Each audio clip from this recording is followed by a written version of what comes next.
राजस्थान के कोटा शहर में सैकड़ों बच्चों की मौत ने पूरे देश को हिलाकर रख दिया है। देश जहां मासूम बच्चों की मौत पर दुखी है, वहीं इस मामले पर अब राजनीति भी तेज हो गई है। राजस्थान सरकार और विपक्षी दल बच्चों की मौत पर एक दूसरे पर सवाल उठा रहे हैं। विपक्ष जहां इन मौतों पर गहलोत सरकार को घेर रही है, वहीं सीएम गहलोत कह रहे हैं कि जेके अस्पताल में मौतों का मामला कोई नया नहीं है। यहां इससे पहले भी बच्चों की मौतें होती रहती हैं। कोटा की सरकार अस्पताल पर बच्चों की मौत पर प्रकाश डालती, देखिए हमारी एक खास रिपोर्ट।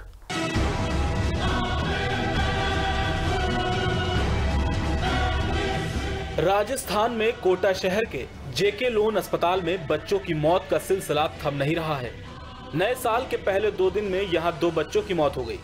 इन्हें मिलाकर बच्चों की हुई मौत का आंकड़ा 103 हो गया है। बच्चों के इलाज में लापरवाही के आरोपों से चर्चा में आए जेके लोन अस्पताल में पिछले साल कुल 963 बच्चों ने इलाज के दौरान दम तोड़ दिया था। बीते दिसंबर महीने में मौत का आंकड़ा अचानक बढ़ने से हड़कंप मच गया। विपक्ष ने अशोक गहलोत सरकार को इस मुद्दे पर घेरा, लेकिन जांच रिपोर्ट में इलाज में लापरवाही नहीं बल्कि ऑक्सीजन पाइप लाइन नहीं होना और ठंड को मौत की वजह बताया गया है। दिसंबर महीने के आखिरी 2 दिन 30 और 31 दिसंबर को अस्पताल में 8 बच्चों ने दम तोड़ दिया था। अकेले दिसंबर में यहाँ 100 बच्चों की मौत हो गई थी। 2019 में कुल 963 मौतों के आंकड़ों ने जेके लोन अस्पताल में जिम्मेदारों पर सवाल उठाए और सरकार को भी कटघरे में खड़ा किया है। 23 और 24 दिसंबर को 48 घंटे के भीतर अस्पताल में 10 शिशुओं की मौत को लेकर काफी हंगामा हुआ था। वहीं अस्पताल के अधिकारियों ने कहा था कि 2018 में यहाँ 1005 शिशुओं की मौत हुई थी और 2019 में उसमें कम मौतें हुई हैं। अस्पताल के अधीक्षक के अनुसार अधिकतर शिशुओं की मौत मुख्यतः जन्म के समय कम वजन के कारण हुई है।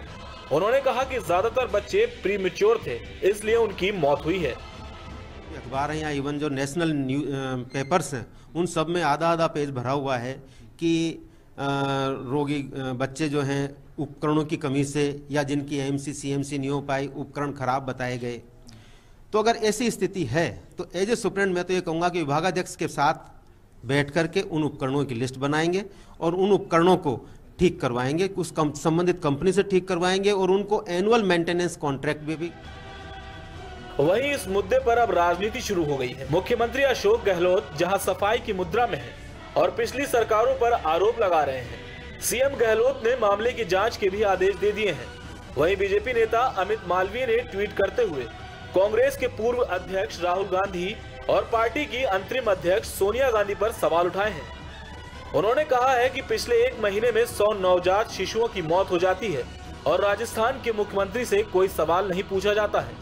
उन्होंने कहा कि कोटा इतनी भी दूर नहीं कि सोनिया और राहुल गांधी वहां जा न सके और ये घटना इतनी भी मामूली नहीं कि मीडिया कांग्रेस सरकार की इस लापरवाही पर आंख मूंद ले। वहीं इस मुद्दे पर बसपा प्रमुख मायावती ने भी ट्वीट किया है। मायावती ने कहा है कि 103 बच्चों की मौत होना कांग्रेस सरकार के लिए बेहद शर्म की बात है। वहीं कोटा से सांसद और लोकसभा अध्यक्ष ओम बिरला ने भी घटना पर गहरा दुख जताया है। नवजात शिशु और बच्चों की मौत हमारे लिए चिंतादायक भी और पीड़ादायक भी है। भविष्य के अंदर नवजात शिशु और बच्चों की मृत्यु नहीं हो, इसके लिए आवश्यक चिकित्सक उपकरण, उनकी इलाज की सुनिश्चित व्यवस्था, किसी तरह की कोई चिकित्सक लापरवाही न हो, इसका इंतजाम करने की आवश्यकता है। आपको बता दें कि राजस्थान में ये मौतें आज का विषय नहीं है। राजस्थान में इससे पहले भी हजारों बच्चों की मौत इस अस्पताल में हो चुकी है। अस्पताल में ऑक्सीजन पाइपलाइन का खराब होना भी बच्चों की मौत का एक कारण है, जिसको इस घटना के बाद ठीक किया जा रहा है। गौरतलब है कि राज्य में प्राथमिक स्तर पर स्वास्थ्य सेवाओं का ढांचा बहुत कमजोर है। पहले ऐसी मौतें घर पर ही हो जाती थी, लेकिन अब मरीज अस्पताल तक पहुंच रहे हैं। ऐसी मौतें तभी रुक सकती हैं जब जमीनी स्तर पर बेहतर स्वास्थ्य सेवाएं हों। ये भी एक तथ्य है कि डॉक्टर देहाती क्षेत्र में जाना नहीं चाहते हैं। जो बच्चे मर रहे हैं उनमें काफी बच्चे कुपोषण के कारण भी मरे हैं। फिलहाल जो भी हो, इतना तय है कि इस मुद्दे पर राजनीति अब गरमाने के आसार है। लेकिन हमें ये नहीं भूलना चाहिए कि इससे पहले भी बीजेपी सरकार में इसी अस्पताल में हजारों बच्चों की मौत हुई थी। ऐसे में एक दूसरे पर आरोप लगाने के बजाय गहलोत सरकार को स्वास्थ्य सेवाओं पर गंभीरता से ध्यान देना होगा। तभी मासूमों की मौत का सिलसिला रुकेगा। Output desk, prime TV India.